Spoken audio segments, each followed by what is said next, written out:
संजय राजाराम राऊत नावाच्या एका मस्तवाल राजकारण्याच्या अहंकाराला ज्या महिलेनं आपल्या निर्धारानं आणि करारी बाण्यानं जगासमोर आणलं, राऊतांचा सो कॉल्ड सुसंस्कृतपणाचा बुरखा फाडला, वैचारिक संपादक पद वगैरे जे काही भूषवत होते तर ते कसं गटारगंगेतून आलेलं आहे हे उघड केलं त्या स्वप्ना पाटकर. 2019च्या आधी ज्यांना मीडियासकट तत्कालीन विरोधी पक्षानं डोक्यावर बसवलं होतं त्या विस्फोटक ट्विटर क्वीन ज्यांना म्हणू शकतो आपण, स्वप्ना पाटकर, आज त्या कुठल्या गुमनामीच्या अंधारात हरवलेल्या आहेत? तुम्हाला नाही असले प्रश्न पडत? जसे निवडणुकीच्या काळात आपल्या प्रचारासाठी आवश्यक असणारे सामान्य सतरंजी उचले कार्यकर्ते, आमच्यासारखे बऱ्यापैकी लोकप्रिय युट्यूबर जसे या लोकांना हवे होते आणि आज सत्तेत बसल्यानंतर नकोसे झालेले आहेत, तशाच नियमांनुसार आज स्वप्ना पाटकरांचीही उपयोगिता संपली की काय?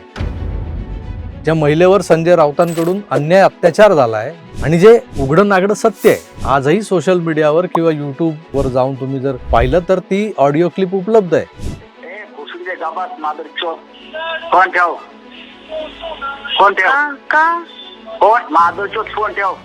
कुठल्याही बीप विना राऊतांनी पाटकरांना दिलेल्या शिव्या आपण ऐकलेल्या आहेत, ज्या आजही अनेक जण चवीनं ऐकतात.